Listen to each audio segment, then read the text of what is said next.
Your Honor, I'd like your permission to question the witness in his chair. Of course.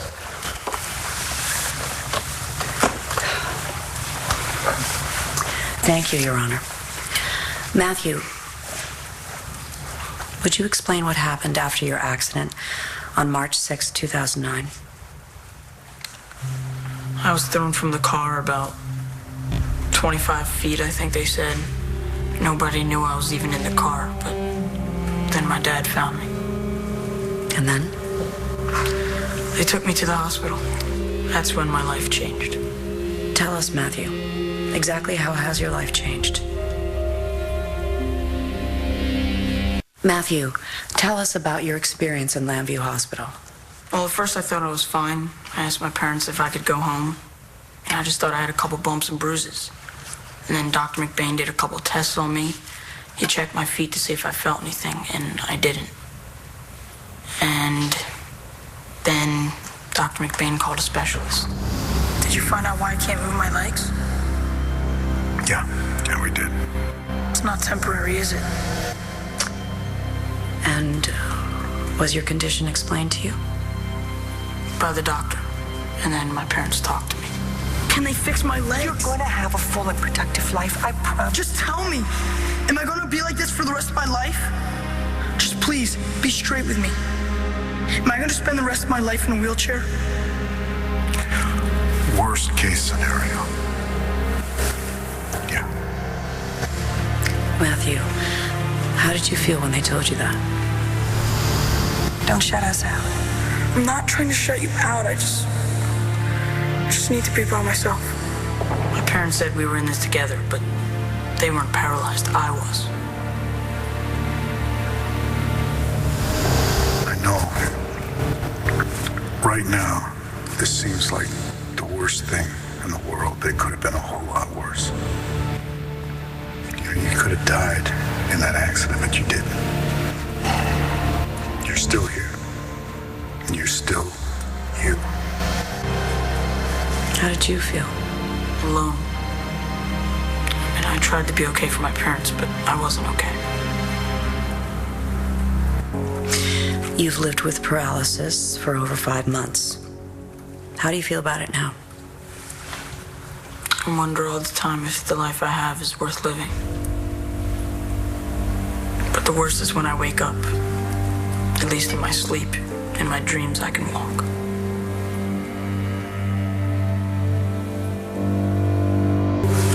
Do you recognize this picture? It's the freshman soccer team. Was that you? Yes.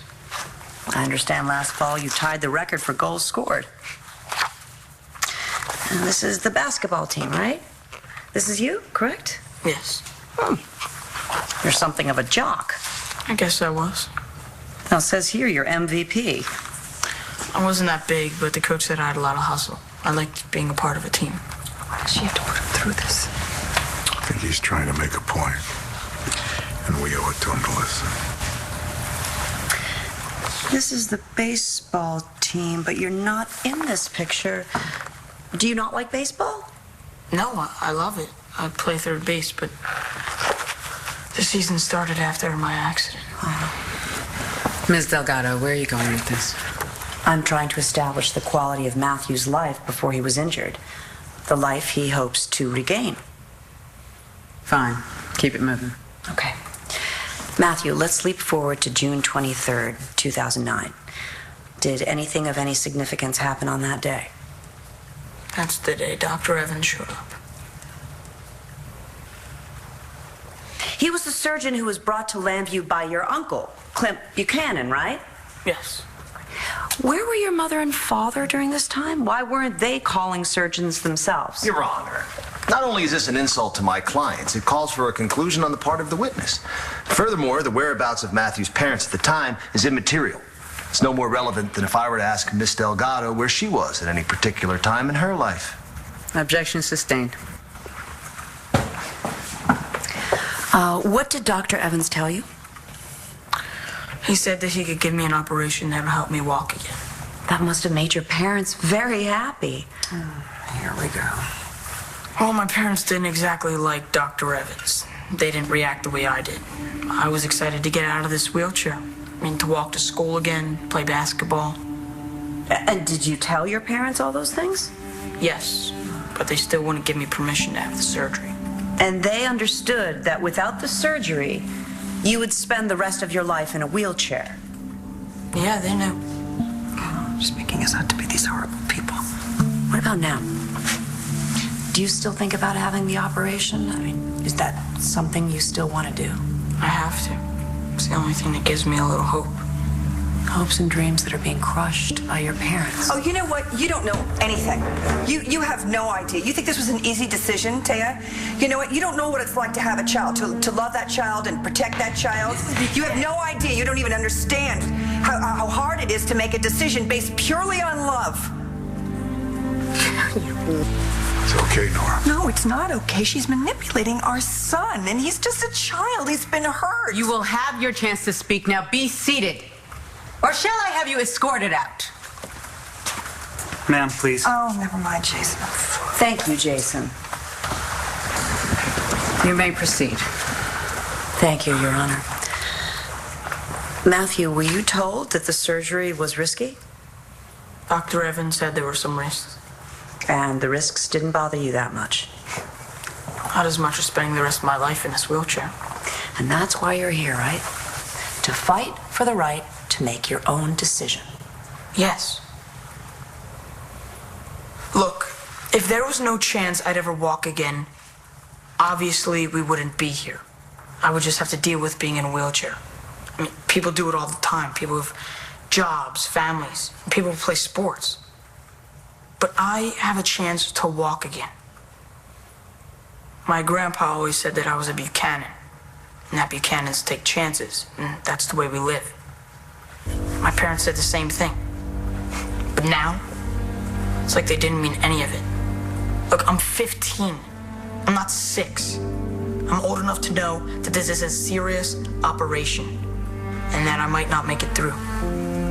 But I'm willing to take that chance.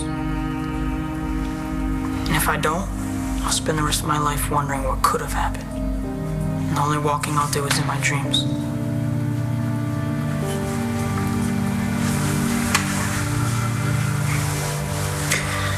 No further questions, Your Honor. Let's take a brief recess.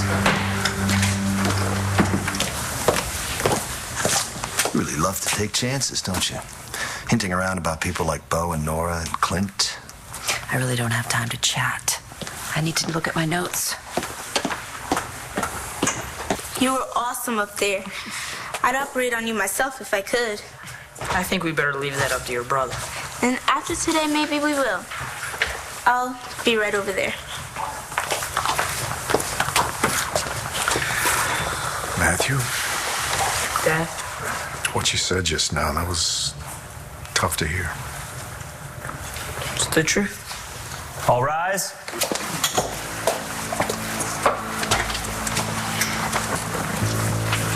Be seated. Young man, just to remind you, you're still under oath.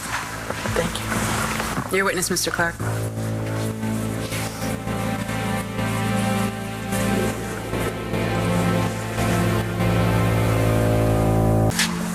Matthew, enlighten us.